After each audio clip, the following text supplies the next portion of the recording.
Hello and welcome to I Love You Too Too. This is a short visual novel about three poly-trans lesbians. I can already tell by the main title screen here it's going to be a very cute story, so let's start a new game. I like writing haiku. They're short, they feel doable, just a few words, not too many to think up. This time I write a poem, just trying to send it in myself to figure out how I'm feeling. Oh my god, I just saw the little duckies on the dashboard. Oh my god, that's so cute. Buckled in the backseat of a taxi, I pull out my battered composition notebook. Stare at an empty page for a moment before writing what comes to mind. Trying to make it sound nice. It does the driver know where I'm going. How it is an error beginning. Running because long drives are awkward, to appear unbothered, calm, brave. New place, Cottage Haven. I hope it can be somewhere I can stay. Try to think of more, but I come up with a blank. So I close my notebook. Looking up, I watch the driver turn off the highway and into an exit lane. It's been a long time since I've been down to this area. Not many people come here. Okay, wasn't expecting voice acting. I like it. People who do are usually retirees, or people who want to be somewhere completely different than the place they came from. Oh, yeah? Yes, ma'am. That's the truth. Even if you call him ma'am fills me with gender euphoria and relief. The driver app lets you put in your pronouns, and not all the drivers respect it. It's good to find someone who does. Going like Mason Poppy, who are the whole reason I'm coming down here. Small as I think about them, about how we met. Met them in a desperate search for love. Didn't have that much experience dating people, but I knew and have known for a long time that I'm polyamorous. So I got enough courage to sign up for a poly dating site, Vertex. That's where I met Mason Poppy. I was scrolling through profiles and I found theirs. They were trans lesbians, like me, and were looking for a third person to add to their relationship. It had a mysterious yet chill vibe, and liked its interest in divination, tarot cards, astrology, stuff like that. Poppy, they, was basically the complete opposite. Cheerful and extroverted with a love for the practical things in life, like making meals and tending to a garden. They were quite the duo, and decided to take the plunge and get to know them. So with just text conversations on Vertex, I couldn't help but feel awkward. I mean, I barely know what to say in everyday life. How on earth could I socialize when, well, in this kind of situation? Honestly, it's kind of the opposite for me. Terrible at talking to somebody face to face or just verbally, but over text and stuff, I fucking whiz at it. The whole time I was worried that Mason Poppy would say they weren't interested in me, because I knew I wouldn't be interested in me. Somehow I lured them in with my babbling about finding my life's purpose and going to parks on weekends. Writing poems in my journal. I guess I have a charm, or something, because I asked if we could go on an in-person date sometime. So we did, at a coffee shop in my town. That's when I met the small, relaxed Mace and the tall, hyperactive Poppy for the first time. Honestly, I was worried that in real life we wouldn't click. But then Poppy offered me some flowers. I recognized pansies in the bouquet. Then we started excitedly talking about our experiences with them. She grew them in a garden and I would see them in the parks. And I knew everything was going to be okay. Maybe we wouldn't be together forever, but we were together for a moment. And I don't think I'll ever regret it. They were nice. We went on a few more dates after that. Opened up more to them, telling them about my history of homelessness and my currently unstable housing situation. Told me about the cozy cottage east of mine, in a town of the middle of nowhere. At night, I would go to sleep wishing that I was there with them, wrapped in their arms as I drifted off instead of shivering alone in my shitty apartment. Then, about 5 months into my new relationship, the inevitable occurred. My housing situation unstabilized. Knew things couldn't stay balanced for long. Something always makes things fall apart in my life. In this case, it was my landlord doubling the rent right before my lease was set to be renewed. I panicked. I couldn't afford that. Would I have to move out and find somewhere else to live? Alternatively, I could work myself to the bone so I could afford rent and wouldn't have to be on the street again. Maybe dying inside didn't matter as long as I had a roof over my head. I was talking, okay, more like ranting, about the situation to Mason Poppy over a video call. Mace said something that would change my life forever. Pop, what do you think about having Ivy move in with us? Looked at Mace in complete shock. Poppy looked surprised too. What? I mean, it's not like we haven't been talking about it. Ivy's become important to us, and we have plenty of space. I think it could be good for everyone. Well, we have been talking about it. Looked thoughtfully at me for a moment, then smiled. Alright, why not? What's that line you have, Mace? About the universe giving people signs? I think it couldn't have given us a bigger sign if it tried. I actually like these voice actors. They definitely bring the characters to life. So you'll really? Yes, Ivy. We'd love for you to move in with us. Yay! On that day was filled with relief, euphoria, and love for people who cared for me, and I for them. But now it's actually happening. Nervous as hell. Voice in the back of my head keeps asking questions. 5 months too soon to be moving in together? What if we end up clashing now that we're sharing the same space? Surely I'll interrupt whatever home status Mace and Poppy have going on in their house. I'm going to mess everything up and then take a deep breath, forcing myself to try and relax. In an effort to distract myself, I glanced at the taxi driver's GPS screen, then sent a text to our trio's group chat. Almost there, just a few minutes away. Correction there. Cool. See you soon, dearie. I smile and put my phone away as the taxi comes to a stop. I look out my window to see we're on the main street of a small town. Don't see a cottage anywhere. But then the taxi driver rolls down the window and calls out to a nearby passerby. Excuse me, ma'am. I'm looking for a cottage at 1 Starford Lane. You want to go down towards the woods there and take a right on the road in. You'll see the cottage on your left. Oh, do you not have like a GPS map to look at, or even just a book map? You would think you would, being a taxi driver and all. Ah, got it. Thank you. Appreciate your help. Rolls the window back up and drives away. Oh, this is very pretty. And not the artwork for this. Really nice. Especially for these landscapes. A few minutes later, he turns onto the road, and I see the cottage up down a stone path, as well as Mason Poppy standing outside of it. I smile and walk towards the car. Home is as cozy as I imagined it would look. Cottage is made of redwood, and the roof and front door are both a bright, sunny yellow. There's a garden out front and a little wooden fence around the whole lot. Wind chimes hung near the door makes their sounds. My heart skips a beat. Never heard a homier sound. Driver pulls up into the gravel driveway. I hear him open the trunk as I step out of the car with my backpack slung over my shoulder. Do you need me to get your bags? No, I've got it. Thank you. Alrighty. You have a good day, ma'am. Take my suitcase and duffel bag out of the trunk, and once I close it, the driver takes off. So I watch him go. Someone comes charging at me. Turn just in time to see. Try that again. I turn just in time to see Poppy come in for a big hug. Ivy! Oh, Jesus Christ, hi! Man, you're incredibly fucking close. She got me so hard I almost fall over, but I managed to stabilize myself and hug her back. It's good to see you too, Pop.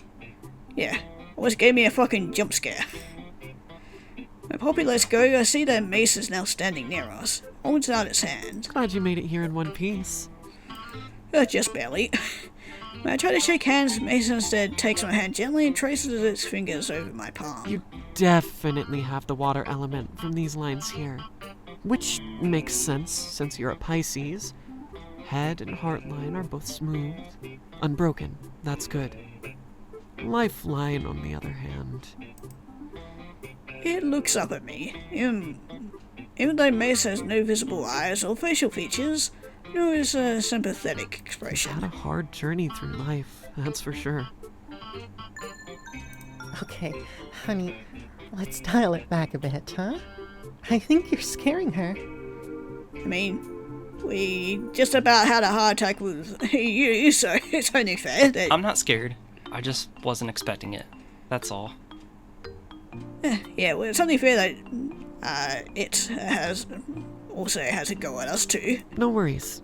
Sorry, I was super drawn to your hand, so I took that as a sign I should finally read it instead of shaking it. I kind of got distracted, I guess. It's okay.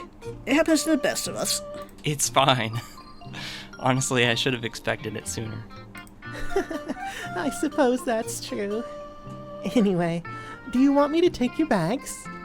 I'm sure there's more of it to come, but with the bags, I think we're good. Oh, sure. Thanks, Pop. No problem. Let's get you inside, shall we? Ace opens the door to the cottage and Poppy skips inside. Thanks, love. Ace turns to me. After you? Okay. Thanks. And with that, I step inside. Well, to be welcomed into a relationship, a house, some magic. Ooh, it looks even better inside. Again, I love all the details in this background here. Yeah, I love how they made it feel so homey and lived in. Interior of the cottage is both not what I expected and yet something I should have expected. Catches Mace and Poppy's personalities perfectly.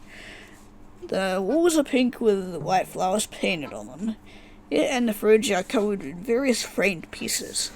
Large tarot card illuminations are of crafting gods. Flower prints, comic features, cute puppies and kittens. We're just gonna gloss over that first part, but anyway, yep, that's Mace and Poppy, alright. I can't help but wonder how I'll fit into all this. Two of them are already so tight-knit. Will I be able to become part of their relationship? And important to them as they are to each other. I don't know. It's scary not to know. Mace's voice interrupts my thoughts. Poppy went upstairs to put your bags in our room. She'll be back in a second. Glance around and see that indeed it's just me and Mace. Poppy made a great dinner for us tonight. She's really excited for you to try it. Ooh, what is it? Oh, that's great. I won't tell you what she made because she wanted to tell you herself, but trust me, you're gonna love it. Well, I hope so. Not a spike of anxiety. What if I don't? I'm not allergic to anything, but I can be a picky eater at times. Poppy comes downstairs and turns to me, smiling, wringing her hands together. All right, that's done. Oh, I should give you a little tour, shouldn't I? Yeah, that would be great. You put your coat over here. Oh, wait, you don't have a coat. I'm sorry, I'm already messing this up. You're fine, you're fine. Mace puts a hand on Poppy's shoulder. Honey, deep breath. Relax. You're right. Takes a few deep breaths, closes her eyes. When she opens her eyes, she looks more confident. Right. What now, do you think? How about we go to the kitchen? We can give Ivy the tour later. You got the right idea, my love. Oh, Ivy, you're going to love my dish. Practically skips over to the kitchen, a little enchanted by the way she moves. Mace and I follow behind. I hope you don't mind. The kitchen is a bit of a mess right now. Really? It looks pretty clean to me. Spotless, in fact. Oh, there's a mess on the counter. Oh no, oh no, oh no. Grabs a piece of paper towel and wipes the spot vigorously. Looks fine to me. I'm reminded of our first date, when Poppy was trying to make the whipped cream on her hot chocolate into a symmetrical shape. Same kind of precise energy. Mace turns to me. I'm sure you know Poppy can get pretty particular.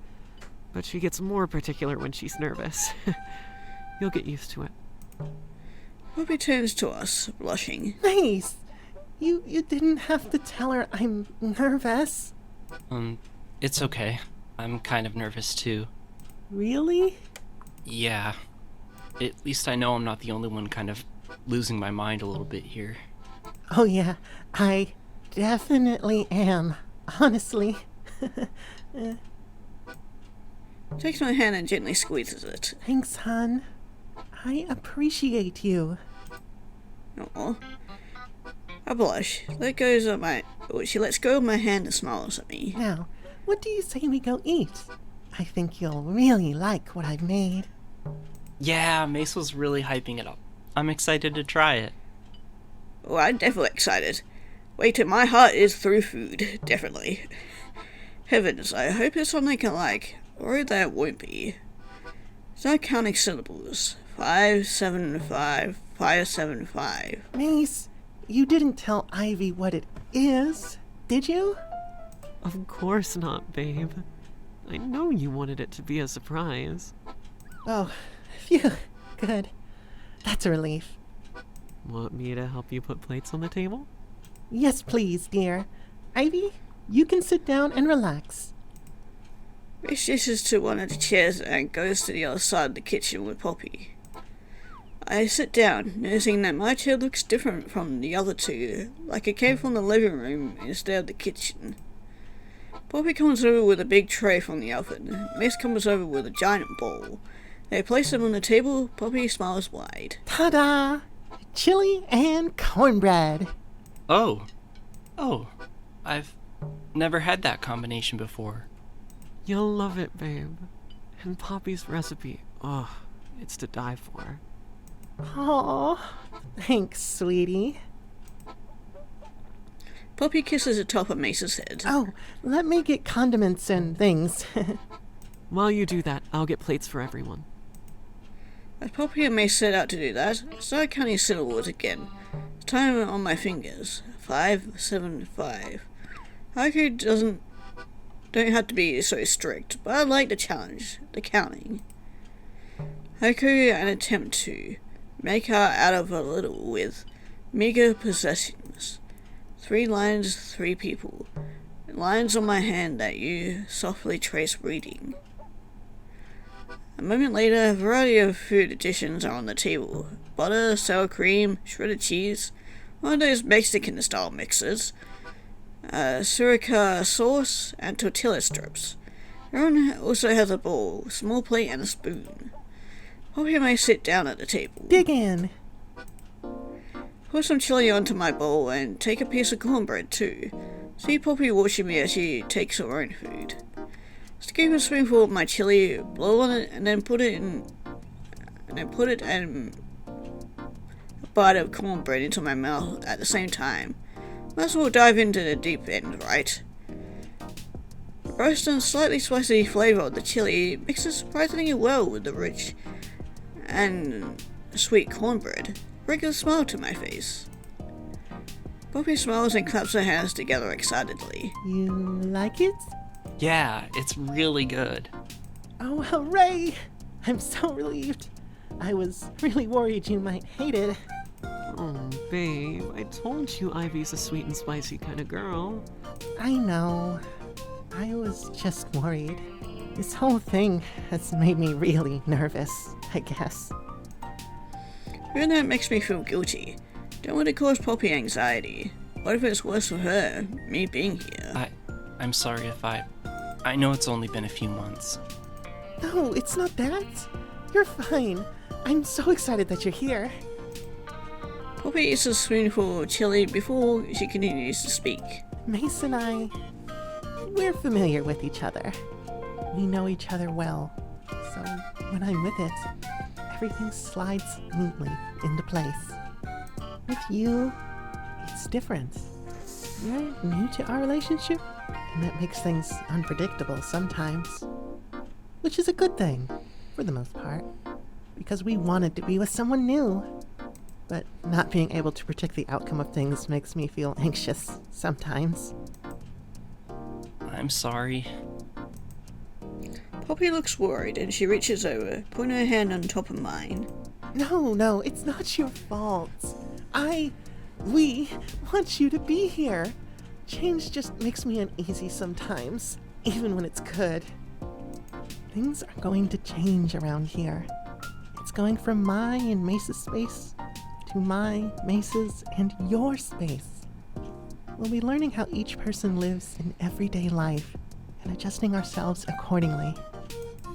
It's a journey, and I want to go on it with you, Ivy. Even if I'm anxious, my love is more abundant than my fears. I hope you know that. Man, this makes me feel so fucking lonely. Yeah, these guys are so sweet together. I sniffle. I can feel tears trickling down my face. I can't help but feel guilty. Guilty? Why? Because things keep falling through for me. Housing is never stable. Everything always changes. If I wasn't so unlucky, then I wouldn't need to move in with you. It's like I'm cursed. He shakes his head. I may believe in a lot of spiritual things, Ivy, but I don't believe people are cursed. There's nothing wrong with you. Yeah, Ivy. Plus, we wouldn't have asked you to be here if we didn't want you here. So please, don't feel guilty. I wipe away my tears. Thanks, you two. I appreciate it. Of course. Is it too soon to say I love you under the same roof as we are? We really love you, you know? They love me? They love me? I love you both too. Sometimes the only words you have are the simple truths. Poppy gives me a smile. This house is going to be a good home for all three of us. You'll see. Thanks. I can't wait. As we eat dinner and talk together, can't help but write one more haiku in my head. Poppy's pansies, your eldritch gods, your yellow door. Love you too. Oh, and that's the end. God, that was really sweet. I like that. Oh, yeah, that was I love you too. Hope you guys enjoyed me reading through that. That was quite a cute little adventure. If you guys want to check this out for yourself, link will be down in the description below. And yeah, after that, we'll be going on to the next game.